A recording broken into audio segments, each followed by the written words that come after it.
চা বিক্রেতা বিধবা মহিলাকে কোটিপতি ছেলেটি বলল, 1 রাতের জন্য 5 কোটি টাকা দেব, রুমে চলো। তারপর যা হলো, এক সুন্দরী চা বিক্রেতা বিধবা মহিলাকে এক কোটিপতি ছেলে 1 রাতের বিনিময়ে 5 কোটি টাকা দিয়ে নিজের রুমে নিয়ে যায় এবং তারপর সেই বিধবা মহিলার সাথে এমন কাজ করে যা দেখে সমগ্র মানবতা কেঁদে ওঠে।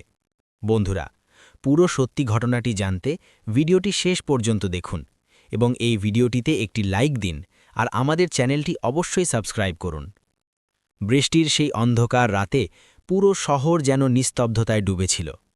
আকাশে ঘন মেঘ গর্জন করছিল এবং প্রবল বৃষ্টির ফোঁটা মাটিতে এমনভাবে আছড়ে পড়ছিল যেন কোনো পুরনো হিসাব জোকানো হচ্ছে।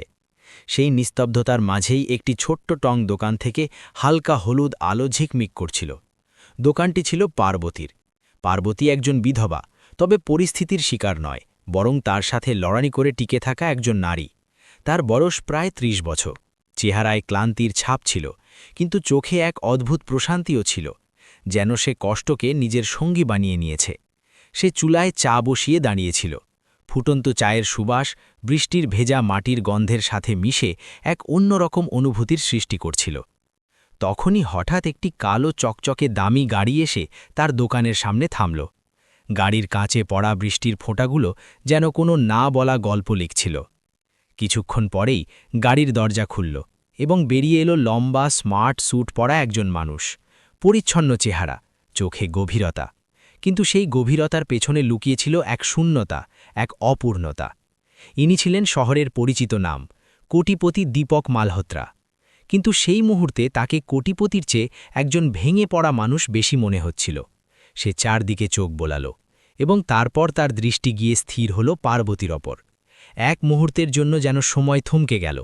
পার্বতীও তাকে দেখল, কিন্তু তার কাছে সে ছিল শুধুই একজন খদ্দের, তার চেয়ে বেশিও নয়, কমও নয়। চা পাওয়া যাবে? দীপক ধীর কণ্ঠে জিজ্ঞেস করল। পার্বতী তার দিকে না তাকিয়েই চা বানাতে শুরু করল। কিছুক্ষণ দুজনের মাঝে শুধু বৃষ্টির শব্দই প্রতিধ্বনিত হতে লাগল। তারপর হঠাৎ দীপক জিজ্ঞেস করল, তুমি কি এখানে একাই থাকো? পার্বতী আলতো করে তার দিকে তাকালো এবং শীতল কণ্ঠে বলল, হ্যাঁ, আর প্রশ্ন কম করুন, চা খান এবং চলে যান। দীপকের ঠোঁটে হালকা হাসি ফুটে উঠল। হয়তো অনেক দিন পর কেউ তার সাথে ভয় ও লোভহীনভাবে কথা বলেছিল। চা তৈরি হল এবং পার্বতী কাপটি তার সামনে রাখল। দীপক চায়ে চুমুক দিতেই তার চোখে এক অদ্ভুত আর্দ্রতা নেমে এলো। তোমার চা খুব অন্যরকম, সে ধীরে ধীরে বলল। এবার পার্বতী তার চোখের দিকে তাকালো এবং প্রথমবারের মতো অনুভব করল যে এই লোকটি শুধু ধনীই নয়, ভেতর থেকে ভেঙে পড়াও। কিন্তু পরের মুহূর্তেই দীপক এমন কথা বলল যা সবকিছু বদলে দিল। আমি যদি বলি 1 রাতের জন্য আমি তোমাকে 5 কোটি টাকা দেব, আমার সাথে যাবে? এই কথাগুলো যেন বাতাস চিরে বেরিয়ে এলো এবং পরিবেশকে শীতল করে দিল। পার্বতীর হাত থেকে কাপ প্রায় পড়েই যাচ্ছিল। তার চোখে রাগ, অপমান এবং কষ্ট একসাথে ভরে উঠল। সে দ্রুত এগিয়ে গিয়ে দীপকের কলার চেপে ধরল। তোমাদের মতো মানুষরা ভাবেটা কি, সব নারী বিক্রি হয়? তার গলা কাঁপছিল, তবে ভয়ে নয়, রাগের আগুনে। দীপক চুপ রইল। সে নিজেকে ছাড়ানোর কোনো চেষ্টা করল না, কেবল শান্ত কণ্ঠে বলল, আমি তোমাকে কিনিনি, শুধু আমার একাকিত্বের দাম বলেছি। একথা শুনে পার্বতী আরও রেগে গেল। একাকিত্বের কোনো দাম হয় না, আর যদি হয়ও তবে তা টাকা দিয়ে শোধ করা যায় না। বৃষ্টি এখন আরও প্রবল হয়ে উঠেছিল, যেন আকাশও এই সংঘাতের সাক্ষী হয়ে দাঁড়িয়েছিল। কিছুক্ষণ দুজনেই চুপচাপ দাঁড়িয়ে রইল। তারপর পার্বতী তার কলার ছেড়ে দিল এবং কঠোর কণ্ঠে বলল, চায়ের টাকা দিন আর এখান থেকে চলে যান। দীপক পকেট থেকে টাকা বের করল, কাপের পাশে রাখল এবং যেতে লাগল। কিন্তু যাওয়ার সময় সে আরও একবার ঘুরে পার্বতীকে দেখল। এবার তার চোখে সেই অহংকার ছিল না যা সাধারণত ধনীদের মধ্যে থাকে, বরং এক অদ্ভুত সম্মান ছিল। সে গাড়িতে বসল, কিন্তু ইঞ্জিন স্টার্ট করার আগে কাঁচ দিয়ে বাইরে উঁকি দিয়ে আরও একবার পার্বতীকে দেখল। পার্বতী আবারও চা বানানোর কাজে লেগে পড়েছিল, যেন কিছুই হয়নি, কিন্তু তার হাত তখনও হালকা কাঁপছিল। আর অন্যদিকে দীপকের মনে প্রথমবারের মতো কারো প্রতি সত্যিকারের শ্রদ্ধা জন্ম নিয়েছিল। বৃষ্টির সেই রাত দুজন ভেঙে পড়া মানুষকে একে অপরের দিকে ঠেলে দিয়েছিল, কিন্তু এটা তো ছিল কেবল শুরু। আসল গল্প তখনও বাকি ছিল। পরের দিন সকালে যখন সূর্যের হালকা রশ্মি মেঘের আড়াল থেকে উঁকি দিচ্ছিল, তখনও পার্বতীর মনে রাতের সেই কথাগুলো ঘূর্ণিঝড়ের মতো ঘুরপাক খাচ্ছিল। সে নিজেকে কাজে ব্যস্ত করে রাখল, কিন্তু যতবারই চা ফোটাচ্ছিল ততবারই তার কানে সেই একই আওয়াজ বাজছিল, 1 রাতের 5 কোটি। তার হৃদয়ে রাগে ভরে উঠত এবং হঠাৎ করেই তার দীপকের সেই চোখের কথা মনে পড়ত, যেখানে কষ্ট স্পষ্ট দেখা যাচ্ছিল। অন্যদিকে দীপক মালহোত্রা তার বিলাসবহুল বাংলোতে বসেছিল, কিন্তু সেই প্রাসাদের মতো বাড়িতেও সে শান্তি পাচ্ছিল না। সে সারা রাত ঘুমায়নি। বারবার তার সামনে পার্বতীর চেহারা ভেসে উঠছিল, তার রাগ, তার আত্মসম্মান এবং তার সেই কথা, একাকিত্বের কোনো দাম হয় না। প্রথমবারের মতো কেউ তাকে তার টাকার সামনে ছোট অনুভব করিয়েছিল, এবং অদ্ভুত ব্যাপার হলো এতে তার খারাপ লাগেনি, বরং ভেতরে কিছু একটা বদলে গিয়েছিল। সকাল হতেই সে ড্রাইভারকে ছুটি দিয়ে দিল এবং নিজেই গাড়ি নিয়ে বেরিয়ে পড়ল। সে নিজেও জানত না যে সে কোথায় যাচ্ছে, কিন্তু তার মন তাকে সেই ছোট্ট টং দোকানের দিকেই টেনে নিয়ে যাচ্ছিল। কিছুক্ষণ পর তার গাড়ি আবারও সেই জায়গাতেই এসে থামল। পার্বতী তখন চা বানাচ্ছিল। গাড়িটা দেখেই তার চেহারা শক্ত হয়ে গেল। দীপক ধীরে ধীরে নামল এবং কিছু না বলেই বেঞ্চে গিয়ে বসল। পার্বতী তার দিকে তাকালো এবং শীতল কণ্ঠে বলল, আজ আবার এসেছো আমাকে কিনতে? দীপক মাথা নাড়ল এবং বলল, না, আজ আমি শুধু চা খেতে এসেছি এবং হয়তো ক্ষমা চাইতেও। পার্বতী কিছু বলল না, শুধু চা বানিয়ে তার সামনে রেখে দিল। দুজনের মাঝে কয়েক মুহূর্ত নীরবতা বিরাজ করল। দীপক ধীরে ধীরে বলল, আমি ভুল ছিলাম, কিন্তু তুমি যেমনটা ভাবছ আমি তেমন মানুষ নই। পার্বতী সাথে সাথেই উত্তর দিল, আপনি কেমন মানুষ তাতে আমার কিছু যায় আসে না, আমি শুধু এটুকুই জানি যে আপনি আমাকে খুব ছোট ভেবেছিলেন। দীপক দীর্ঘশ্বাস নিয়ে বলল, আমি ছোটবেলা থেকেই একা থেকেছি। আমার কাছে সব কিছু ছিল, কিন্তু আপন বলতে কেউ ছিল না। মানুষ আমার কাছে আসে, কিন্তু আমার টাকার জন্য, আমার জন্য নয়। কাল রাতে আমি সেটাই ভেবেছিলাম, যা আমি সব সময় করে এসেছি, সব কিছুকে টাকা দিয়ে মাপা। কিন্তু তুমি প্রথম মানুষ যে আমাকে বাধা দিয়েছ। পার্বতী প্রথমবারের মতো কিছুটা শান্ত হল, কিন্তু তার চেহারার কঠোরতা বজায় রাখল। সে বলল, দুনিয়ার সব কিছু টাকা দিয়ে কেনা যায় না সাহেব। কিছু জিনিস অর্জন করতে হয় এবং কিছু ভাগ্যক্রমে মেলে। দীপক তার কথা খুব মনোযোগ দিয়ে শুনল, যেন প্রতিটি শব্দ সে নিজের ভেতরে গেঁথে নিচ্ছিল। সে ধীরে ধীরে বলল, আমি কি নিজেকে প্রমাণ করার একটা সুযোগ পেতে পারি? পার্বতী হালকা কটাক্ষ করে বলল, সুযোগ কোনো পণ্য নয় যে দোকানে পাওয়া যাবে, তা পাওয়ার জন্য বিশ্বাস অর্জন করতে হয়। দীপক মাথা নিচু করে বলল, ঠিক আছে, আমি চেষ্টা করব। সেদিন দীপক চা খেয়ে চলে গেল, কিন্তু এবার তার পদক্ষেপে কোনো অহংকার ছিল না, বরং ছিল এক অদ্ভুত শান্তি। পরের দিন সে আবার এলো, তার পরের দিনও, এবং ধীরে ধীরে এটা তার অভ্যেসে পরিণত হল। সে আসত, চা খেত, পার্বতীর সাথে কিছুটা কথা বলত এবং চুপচাপ চলে যেত। সে আর কখনোই তেমন কথা বলেনি। পার্বতীও এখন তাকে শুধু একজন ধনী লোক হিসেবে নয়, বরং একজন মানুষ হিসেবে দেখতে শুরু করেছিল। তার চোখে এখন সে কষ্টের পাশাপাশি সততাও দেখতে পাচ্ছিল।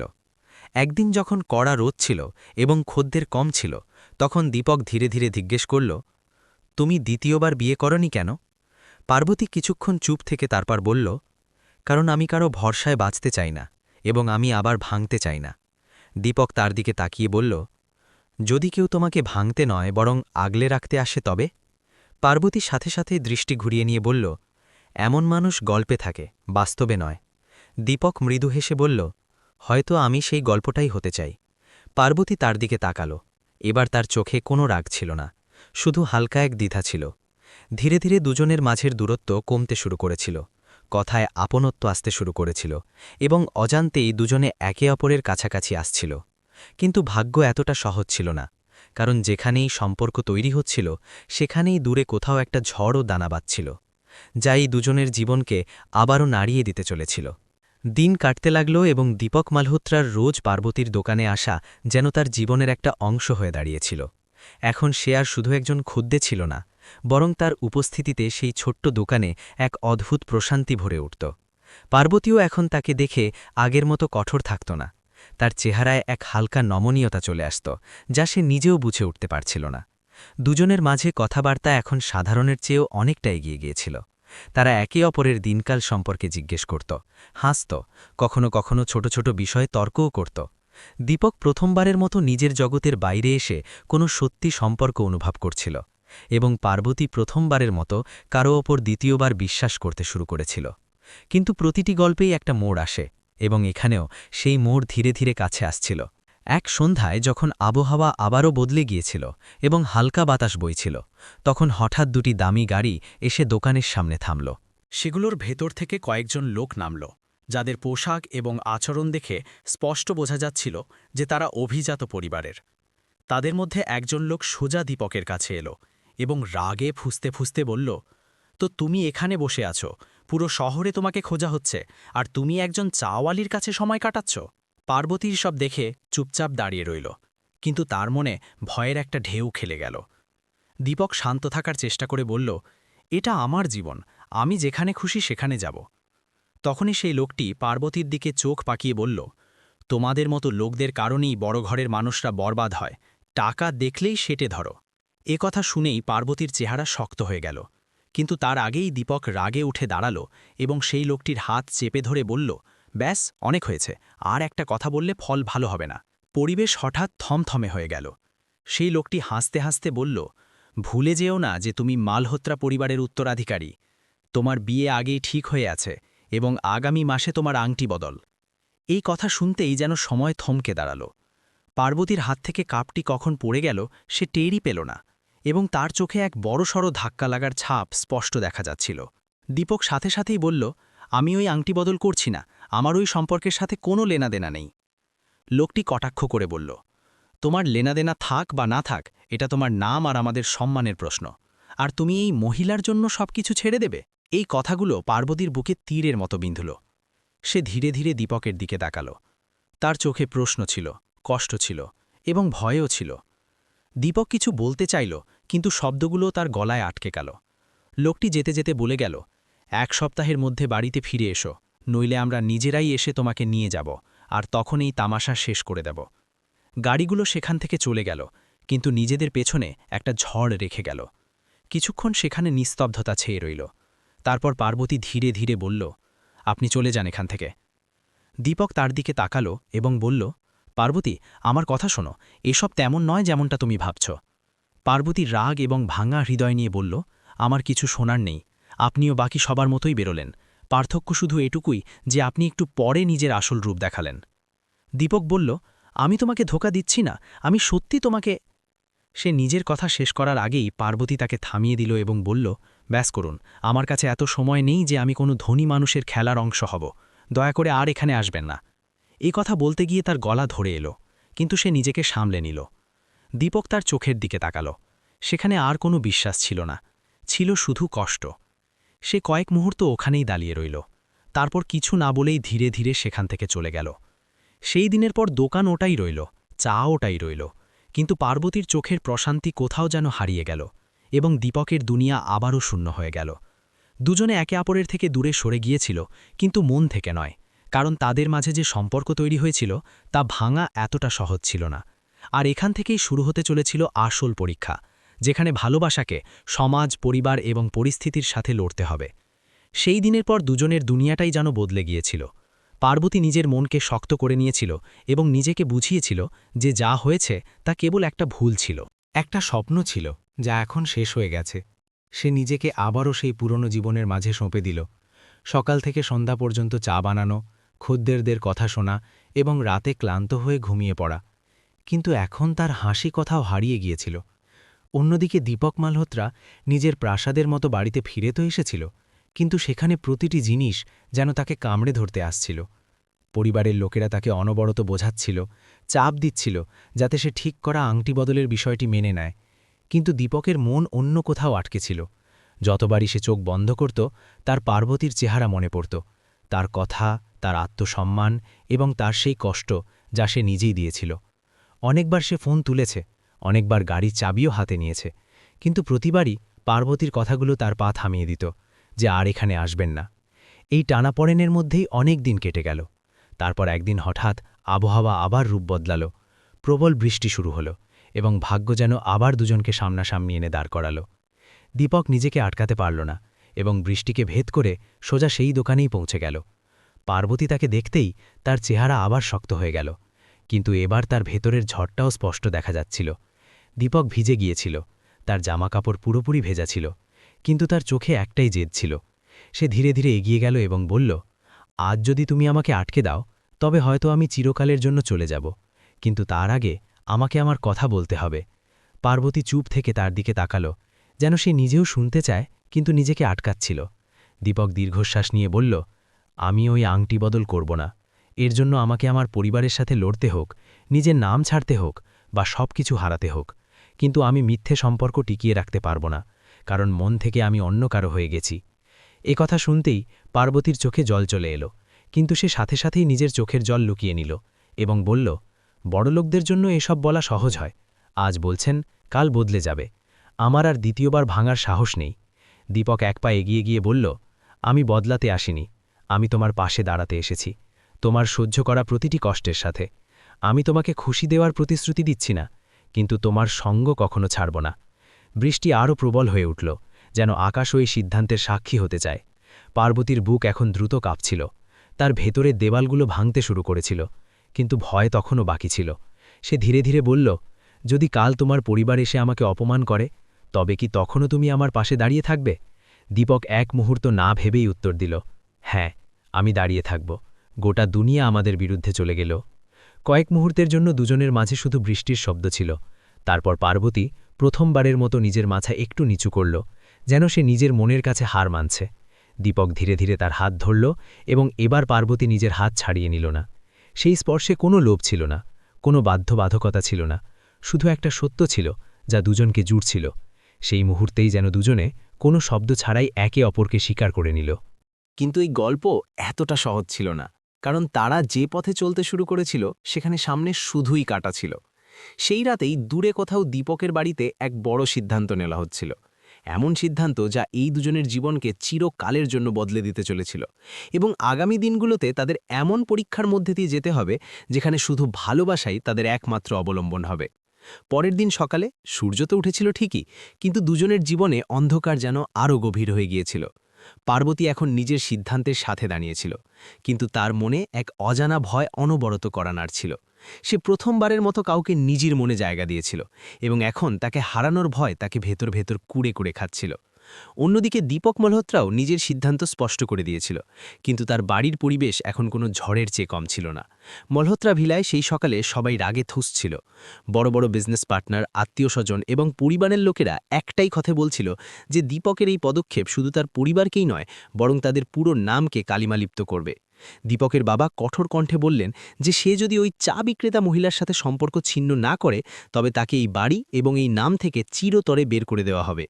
দীপক কিছু মুহূর্ত চুপ রইল, কিন্তু তারপর সে সেটাই বলল যা তার মনে ছিল, যে সে পার্বতীকে ছাড়বে না, এর জন্য তাকে সবকিছু হারাতে হলেও। এ কথা শুনতেই যেন ভিলায় নিস্তব্ধতা ছেয়ে গেল, এবং তারপর রাগের আওয়াজ প্রতিধ্বনিত হতে লাগল। ঠিক সেই সময়ে আরও একটি সিদ্ধান্ত নেওয়া হলো যা আরও বিপজ্জনক ছিল। কয়েকজন ঠিক করল যে দীপক যদি না মানে, তবে ওই মহিলাকেই তার জীবন থেকে সরিয়ে দেওয়া হবে। ওদিকে পার্বতী নিজের দোকানে কাজ করছিল, কিন্তু তার মনোযোগ বারবার রাস্তার দিকে যাচ্ছিল, যেন তার কোনো অঘটনের আশঙ্কা হচ্ছিল। দুপুর হতে হতেই হঠাৎ কয়েকটি গাড়ি এসে সেখানে থামল, এবং সেগুলোর ভেতর থেকে কয়েকজন গুন্ডা প্রকৃতির লোক নামল। তাদের চেহারা দেখেই স্পষ্ট বোঝা যাচ্ছিল যে তারা কোনো ভালো উদ্দেশ্য নিয়ে আসেনি। তারা এসেই দোকানের বাসনপত্র উল্টাতে শুরু করল, চুলা ফেলে দিল এবং জোরে জোরে চিৎকার করতে লাগলো যে এই জায়গাটা এখন খালি করতে হবে। পার্বতী সাহস জুগিয়ে জিজ্ঞেস করল যে তারা এমন কেন করছে, কিন্তু উত্তরে সে কেবল হুমকিই পেল। তাদের মধ্যে একজন বলল যে এই জমি এখন তাদের, এবং সে যদি এখান থেকে চলে যেতে রাজি না হয়, তবে এর পরিণতি খুব খারাপ হবে। পার্বতী বুঝে গিয়েছিল যে এসব দীপকের পরিবারের লোকেদেরই কাজ, কিন্তু সে হার মানল না। সে ভাঙা বাসনগুলো তুলল এবং উঠে দাঁড়াল। তার চোখে ভয় ছিল, কিন্তু তার চেয়ে বেশি ছিল জেদ। সে স্পষ্ট বলে দিল যে সে কোথাও যাবে না। এর মাঝেই কেউ দীপককে খবর দিয়ে দিল, এবং সে পাগলের মতো গাড়ি চালাতে চালাতে সেখানে পৌঁছল। এসব দেখেই তার রক্ত টকবক করে ফুটতে শুরু করল। সে সোজা ওই লোকগুলোর সামনে গিয়ে দাঁড়ালো এবং রাগে বলল যে কেউ যদি পার্বতীর গায়ে হাত দেয়, তবে ফল ভালো হবে না। ওই লোকেরা প্রথমে তাকে বোঝানোর চেষ্টা করল, কিন্তু দীপক যখন মানল না, তখন পরিস্থিতি আরও উত্তপ্ত হয়ে উঠল। কথা হাতাহাতি পর্যন্ত পৌঁছল। বৃষ্টি শুরু হয়ে গিয়েছিল, এবং সেই বৃষ্টির মধ্যেই একদিকে টাকা আর ক্ষমতা দাঁড়িয়েছিল, এবং অন্যদিকে একটি সত্যিকারের ভালোবাসা। কিছুক্ষণ ধস্তাধস্তির পর ওই লোকেরা হুমকি দিয়ে চলে গেল, কিন্তু যাওয়ার সময় বলে গেল যে এটা কেবল শুরু। এসব দেখে পার্বতী ভেতর থেকে কেঁপে উঠেছিল। সে দীপকের দিকে তাকালো, এবং প্রথমবারের মতো তার চোখে ভয় স্পষ্ট দেখা গেল।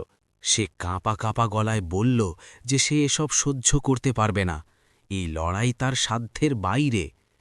দীপক তার কাঁধ ধরে বলল যে সে একা নয়, সে যে কোনো পরিস্থিতিতে তার পাশে দাঁড়িয়ে থাকবে, কিন্তু পার্বতী জানত যে এই লড়াই শুধু দুজন মানুষের নয়, বরং পুরো সমাজ এবং ক্ষমতাশালী মানুষদের বিরুদ্ধে। সেই রাতে পার্বতী ঘুমাতে পারল না। সে অনেক ভাবল এবং অবশেষে একটা সিদ্ধান্ত নিল। পরের দিন সকালে দীপক যখন সব সময়কার মতো এলো, তখন পার্বতী তার সাথে চোখ মেলাতে অস্বীকার করল। সে কঠোর কণ্ঠে বলল যে এসব এখানেই শেষ করতে হবে। দীপক অবাক হয়ে গেল।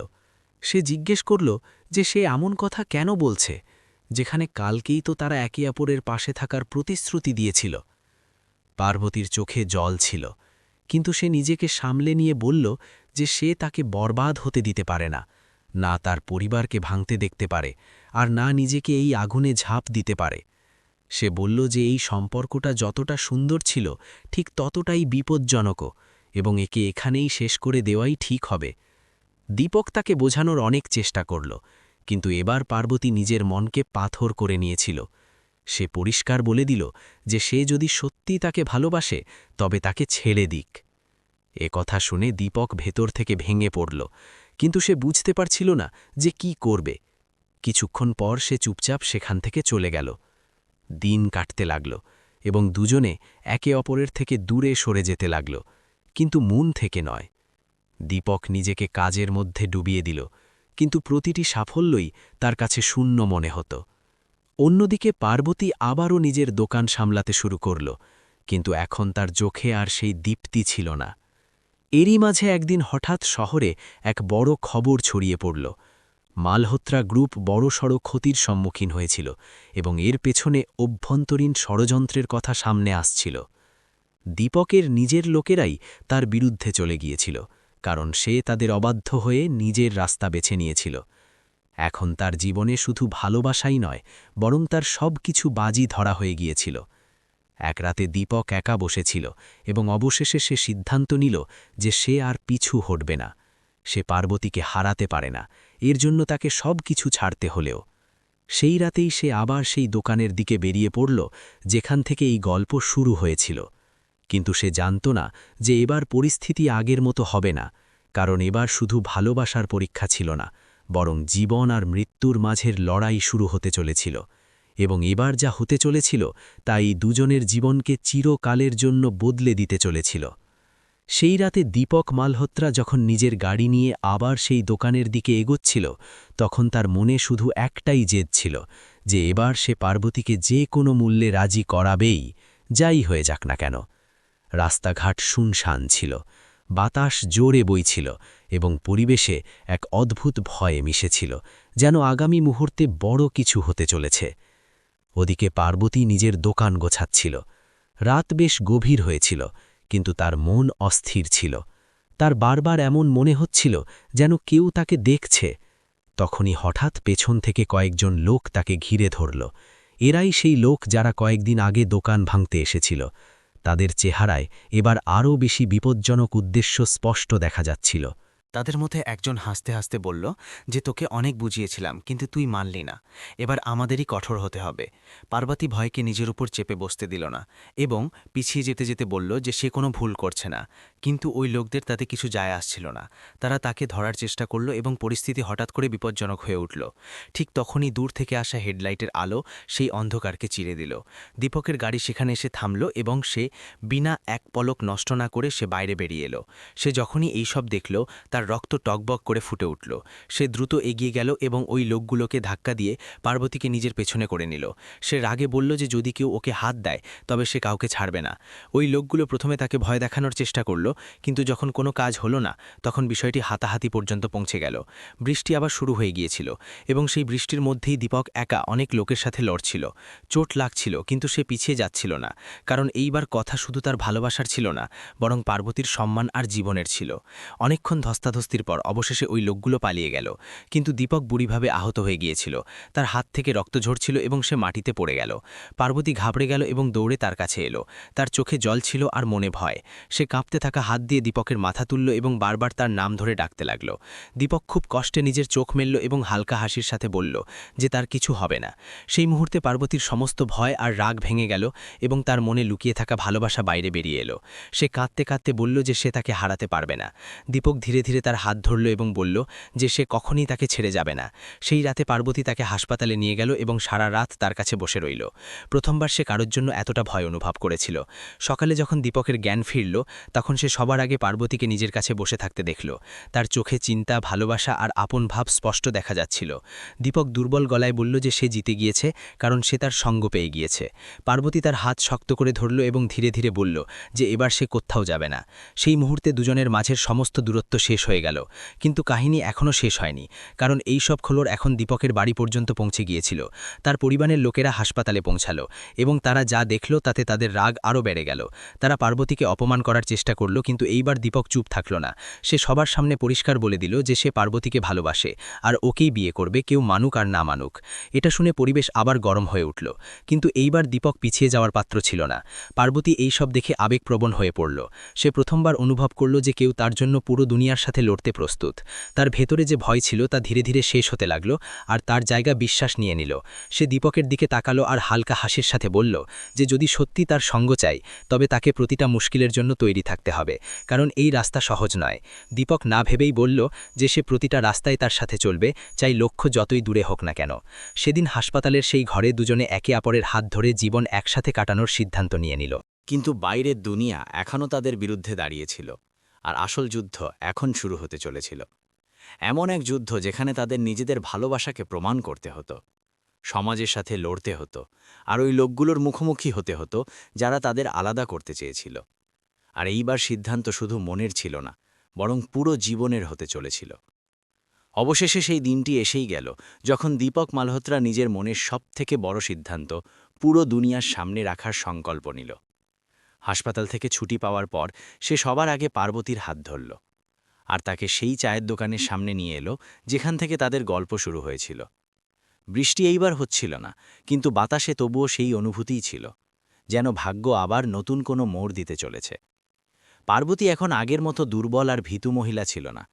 তার চোখে এখন ভয়ের জায়গায় বিশ্বাস ছিল, আর তার সাথে দাঁড়িয়েছিল সেই মানুষটি যে তার জন্য সব কিছু বাজি রেখেছিল। দীপক এক দীর্ঘশ্বাস নিল আর বলল যে এবার পালানো বা লুকোনোর সময় শেষ হয়ে গিয়েছে, এবার লড়ার সময়। পার্বতী তার চোখের দিকে তাকালো আর কিছু না বলে তার হাত শক্ত করে ধরল, যেন সেও নিজের মনে একই সিদ্ধান্ত নিয়েছে। সেদিন দীপক তার পরিবারকে পরিষ্কার জানিয়ে দিল যে সে পার্বতীকেই বিয়ে করবে। এটা শুনতেই মালহোত্রা পরিবারে যেন ভূমিকম্প এসে গেল। তার বাবা রেগে গিয়ে তাকে বাড়ি থেকে বের করে দেওয়ার হুমকি দিল, আর বলল যে যদি সে এই পদক্ষেপ নেয় তবে তার এই বাড়ি আর এই নামের সাথে কোনো সম্পর্ক থাকবে না। আত্মীয়রাও তাকে বোঝানোর চেষ্টা করল, কেউ ভয় দেখালো, কেউ খোঁচা দিয়ে কথা বলল, কিন্তু দীপক এখন বদলে গিয়েছিল। সে শান্ত কিন্তু মজবুত গলায় বলল যে যদি নিজের ভালোবাসার জন্য তাকে সবকিছু ছাড়তে হয় তবে সে তৈরি। এটা শুনতেই তার বাবা তাকে সেই মুহূর্তেই বাড়ি থেকে বের করে দিল। দীপক পেছনে না তাকিয়েই বাড়ি ছেড়ে দিল, কারণ এইবার তার কাছে হারানোর মতো কিছু ছিল না, আর পাওয়ার জন্য পুরো জীবন ছিল। এখন আসল পরীক্ষা শুরু হলো। দীপক যে কখনো ছোট জীবন দেখেনি, এখন একজন সাধারণ মানুষের মতো বাঁচতে শিখছিল। সে পার্বতীর সাথে মিলে সেই চায়ের দোকানটিকে আবার দাঁড় করালো, যেটিকে কিছুদিন আগে ভেঙে দেওয়া হয়েছিল।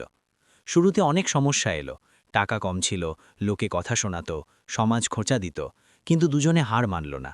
দীপক সকাল থেকে সন্ধ্যা পর্যন্ত পরিশ্রম করত, নিজে চা বানানো শিখত, গ্রাহকদের সামলাত, আর পার্বতী তার সাথে কাঁধে কাঁধ মিলিয়ে দাঁড়িয়ে থাকত।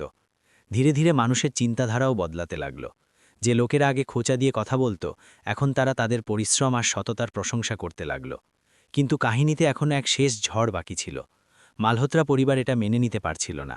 তারা শেষবার দীপককে ভাঙার জন্য এক চাল চালল। একদিন হঠাৎ কিছু লোক দোকানে এলো, আর তারা আবার সেখানে ঝামেলা শুরু করল। এইবার তাদের উদ্দেশ্য শুধু ভয় দেখানো ছিল না, বরং সবকিছু শেষ করে দেওয়া ছিল। কিন্তু এইবার পরিস্থিতি আগের মতো ছিল না। আশেপাশের লোক যারা এখন পার্বতী আর দীপককে চিনতে শুরু করেছিল, তারা তাদের সমর্থনে দাঁড়িয়ে গেল। পুরো পরিবেশ বদলে গেল। যেখানে আগে তারা একা ছিল, এখন তাদের সাথে অনেক মানুষ ছিল। ওই গুন্ডাদের অবশেষে পিছিয়ে যেতে হলো। এই সব দেখে দীপকের বাবার প্রথমবার উপলব্ধি হল যে তার ছেলে ভুল নয় বরং সত্য। সে দূর থেকে এই সব দেখল আর তার মনেও কিছু বদলাতে শুরু করল। কিছুদিন পর সে নিজে দোকানে এলো। পার্বতী তাকে দেখে ঘাবড়ে গেল, কিন্তু দীপক শান্ত হয়ে দাঁড়িয়ে রইল। তার বাবা কিছুক্ষণ দুজনের দিকে তাকিয়ে রইলেন, তারপর ধীরে ধীরে বললেন যে সম্ভবত তিনি ভুল ছিলেন। তিনি প্রথমবার পার্বতীর কাছে ক্ষমা চাইলেন এবং বললেন যে যদি তার ছেলে তার কারণে খুশি থাকে তবে তার কোনো আপত্তি নেই। এটা শুনতেই পার্বতীর চোখে জল চলে এলো। কিছুদিন পরই এক সাধারণ কিন্তু অত্যন্ত সুন্দর অনুষ্ঠানে দীপক আর পার্বতীর বিয়ে হয়ে গেল। না কোনো লোক দেখানো ছিল, না কোনো শোরগোল, শুধু দুটো পবিত্র মনের মিলন ছিল। সেদিন পার্বতী লাল শাড়ি পরেছিল, আর তার মুখে যে হাসি ছিল তা যে কোনো ধনসম্পদের চেয়ে বড় ছিল। দীপকের চোখেও প্রশান্তি ছিল, কারণ সে অবশেষে সেটা পেয়ে গিয়েছিল যার সে সবসময় খোঁজ করছিল, সত্যিকারের ভালোবাসা আর আপন ভাব। বিয়ের পর দুজনে মিলে তাদের ছোট্ট দুনিয়াকে আরও বড় করল। তাদের সেই দোকান এখন একটা ছোট ক্যাফেতে বদলে গিয়েছিল, যেখানে মানুষ শুধু চা খেতে নয়, বরং সেই গল্পটাকে অনুভব করতে আসত যা তাদের শিখিয়েছিল যে ভালোবাসা টাকার চেয়ে বড় হয়, আর মানবতা সব কিছুর উপরে। দীপক নিজের পরিশ্রমে আবার নিজের নাম কামাল। কিন্তু এইবার সে শুধু একজন কোটিপতি ছিল না, বরং একজন ভালো মানুষও ছিল। আর পার্বতী এখন শুধু একজন বিধবা ছিল না, বরং এক মজবুত, সম্মানিত আর সুখী মহিলা হয়ে উঠেছিল, যে নিজের ক্ষমতায় আর নিজের ভালোবাসার সাথে মিলে নিজের জীবনকে নতুন রং দিয়েছিল। এই পুরো কাহিনী একটা কথা প্রমাণ করে দিল যে সত্যিকারের ভালোবাসা না পরিস্থিতি দেখে, না সমাজ। সে শুধু মন থেকে মন পর্যন্ত সফর পার করে। যদি সাথে থাকা মানুষটি সত্যিকারের হয়, তবে প্রতিটা মুশকিল সহজ হয়ে যায়, আর প্রতিটা ঝড় ছোট হয়ে পড়ে। এইভাবে এক বৃষ্টির রাত থেকে শুরু হওয়া গল্প এক সুন্দর জীবনে গিয়ে শেষ হল, যেখানে দুটো ভেঙে যাওয়া মানুষ একে অপরের সাহারা হয়ে চিরকালের জন্য এক হয়ে গেল। আর সত্যি সত্যি মানবতার জয় হল। এখন একটু এক মুহূর্তের জন্য থামুন। নিজের এই ছুটতে থাকা জীবন থেকে কিছুটা সময় বের করুন, আর নিজেকে এক সত্যি প্রশ্ন করুন। যদি আপনি সেই রাতে সেখানে থাকতেন, যেখানে আকাশ ফেটে বৃষ্টি পড়ছিল, হাওয়া চিৎকার করছিল, আর চারদিকে ভয়ের ছায়া ছিল, একপাশে ভেজা আর ভেঙে যাওয়া দীপক মালহোত্রা দাঁড়িয়েছিল, যার কাছে দুনিয়ার সমস্ত সম্পদ ছিল, কিন্তু মন খালি ছিল, আর অন্যদিকে এক সাধারণ চাওয়ালি বিধবা পার্বতী দাঁড়িয়েছিল, যার কাছে দেওয়ার জন্য শুধু এক কাপ চা, এক ছোট্ট সাহারা আর একটা সত্যিকারের মন ছিল, তবে আপনি কি করতেন? আপনি কি সেই রাতে দরজা বন্ধ করে নিতেন, এটা ভেবে যে এটা আমার দায়িত্ব নয়, নাকি পার্বতীর মতো কিছু না ভেবে মানবতার হাত বাড়িয়ে দিতেন? কারণ কখনো কখনো জীবন আমাদের এমন মোড়ে এনে দাঁড় করিয়ে দেয়, যেখানে সিদ্ধান্তগুলো ছোট দেখায়, কিন্তু তাদের প্রভাব পুরো জীবন বদলে দেয়। ভাবুন যদি আপনি দীপকের জায়গায় হতেন, যেখানে আপনার কাছে সব কিছু ছিল, নাম, টাকা, ক্ষমতা, পরিচয়, কিন্তু ভেতরে একটা খালি ভাব ছিল যা কোনো কিছুই পূরণ করতে পারছিল না। আর তারপর একদিন আপনি এমন কোনো মানুষকে পেয়ে যান, যে আপনাকে আপনার আসল দাম বুঝিয়ে দেয়, যে আপনাকে এটা অনুভব করিয়ে দেয় যে শান্তি কেনা যায় না, বরং অর্জন করতে হয়। তবে কি আপনিও নিজের পুরনো দুনিয়ায় ফিরে যেতেন, নাকি সেই সত্যকে আপন করে নিতেন যা আপনাকে এক উন্নত মানুষ বানাতে পারে? আর যদি আপনি পার্বতীর জায়গায় হতেন, এমন এক মহিলা যে জীবনে শুধু কষ্ট দেখেছে, ধোঁকা দেখেছে, একাকিত্ব দেখেছে, আর তারপর হঠাৎ কেউ আপনার জীবনে আসে, আপনাকে বোঝে, আপনাকে সম্মান করে, কিন্তু তার সাথে যাওয়ার মানে হলো পুরো দুনিয়ার সাথে লড়াই করা, সমাজের কথা শোনা, প্রতিদিন এক নতুন পরীক্ষা দেওয়া, তবে কি আপনি ভয় পেয়ে পিছিয়ে যেতেন, নাকি সাহস করে সেই সম্পর্ককে আপন করে নিতেন যা সত্য? আর এটাও একটু ভাবুন, যখন পুরো দুনিয়া আপনার বিরুদ্ধে দাঁড়িয়ে থাকে, যখন ক্ষমতাশালী লোকেরা আপনাকে ঝোঁকানোর চেষ্টা করে, যখন আপনাকে ভয় দেখানো হয়, হুমকি দেওয়া হয়, আপনার আত্মসম্মানকে গুড়িয়ে দেওয়ার চেষ্টা করা হয়, তখন আপনি কি করবেন? আপনি কি চুপ হয়ে যাবেন, নাকি দীপক আর পার্বতীর মতো প্রতিটা মুশকিলের সামনে দাঁড়িয়ে যাবেন? কারণ সত্যিকারের ভালোবাসা শুধু সুসময়ের সাথে দেয় না, সে দুঃসময়ে নিজেকে প্রমাণ করে। সবথেকে বড় প্রশ্ন হলো এই, যে যদি আপনার জীবনেও এমন কোনো মুহূর্ত আসে, যেখানে আপনার একটা সিদ্ধান্তে কারো সম্মান বাঁচতে পারে, কারো জীবন বদলে যেতে পারে, কারো ভেঙে যাওয়া মন সামলে উঠতে পারে, তবে কি আপনি এগিয়ে যাবেন, নাকি ভিড়ের অংশ হয়ে চুপচাপ দেখতে থাকবেন? কারণ সত্য এটাই যে দুনিয়ায় মন্দ কাজ এই জন্য বাড়ে না যে খারাপ লোক বেশি, বরং এই জন্য বাড়ে কারণ ভালো লোকেরা সঠিক সময়ে চুপ করে থাকে। দীপক চাইলে সবকিছু ছেড়ে দিতে পারত, সে অনায়াসেই নিজের পুরনো জীবনে ফিরে যেতে পারত, কিন্তু সে মানবতাকে বেছে নিল, সে ভালোবাসাকে বেছে নিল, সে সত্যকে বেছে নিল। আর পার্বতীও ভাইয়ের কাছে মাথা নত করেনি, সে নিজের আত্মসম্মানকে বেছে নিল, নিজের বিশ্বাসকে বেছে নিল, আর সেই মানুষটির সাথে থাকা বেছে নিল যে তাকে বুঝেছিল। এটাই কারণ ছিল যে শেষ পর্যন্ত জয় তারই হলো যে সত্য ছিল। তাই এবার মনে হাত রেখে নিজেকে জিজ্ঞেস করুন, যদি আপনাকে বেছে নিতে হয় একদিকে সম্পদ, নাম, খ্যাতি আর সমাজের চিন্তা, এবং অন্যদিকে সত্য, ভরসা, আত্মসম্মান আর মানবতা, তবে আপনি কি বেছে নেবেন? এই প্রশ্ন সহজ নয়, কিন্তু এর উত্তরই আপনার আসল পরিচয়। কারণ ধনী সে হয় না যার কাছে বেশি টাকা থাকে, ধনী সে হয় যার মনে সত্য আর মানবতা থাকে। আজকের এই যুগে যেখানে মানুষ সম্পর্ককেও লাভ ক্ষতির পাল্লায় মাপে, যেখানে প্রতিটা জিনিসের দাম লাগিয়ে দেওয়া হয়েছে, সেখানে যদি কেউ কোনো স্বার্থ ছাড়া আপনার পাশে দাঁড়ায়, আপনার কষ্ট বোঝে, আপনার জন্য দাঁড়িয়ে যায়, তবে বুঝে নিন যে আপনি জীবনের সবথেকে বড় সম্পদ পেয়ে গিয়েছেন। আর যদি আপনারও মনে হয় যে এই দুনিয়ায় টাকার চেয়ে বেশি সত্যিকারের মনের প্রয়োজন আছে, যদি আপনারও মনে হয় যে মানবতা এখনও বেঁচে আছে আর তাকে বাঁচিয়ে রাখা আমাদের দায়িত্ব, তবে এই কাহিনীকে শুধু একটা গল্প ভেবে ছেড়ে দেবেন না। এটাকে নিজের মনের ভেতর জায়গা দিন, নিজের চিন্তায় সামিল করুন, আর চেষ্টা করুন যে যখনই জীবন আপনাকে সুযোগ দেবে আপনি সঠিক সিদ্ধান্ত নেবেন। কমেন্টে অবশ্যই জানান, শুধু একটা শব্দ লিখুন, সম্পদ নাকি মানবতা। আপনার উত্তর এটা বলে দেবে যে আপনি ভেতর থেকে কতটা মজবুত, কতটা সত্য আর কতটা বেঁচে আছেন এই দুনিয়ায়, যেখানে মানুষ প্রায়ই নিজের মনের আওয়াজকে চেপে দেয়। যদি এই গল্প আপনার মন ছুঁয়ে গিয়ে থাকে, যদি এটি আপনাকে ভাবতে বাধ্য করে থাকে, তবে এটি লাইক অবশ্যই করবেন। নিজের বন্ধু, নিজের পরিবার আর সেই মানুষগুলোর সাথে শেয়ার করুন যাদের আপনি সত্যি ভালো কিছু শেখাতে চান। কারণ হতে পারে এই গল্প কারো চিন্তাধারা বদলে দেবে, কাউকে সঠিক রাস্তা দেখিয়ে দেবে, কিংবা কাউকে সেই সাহস দেবে যার তার খুব প্রয়োজন।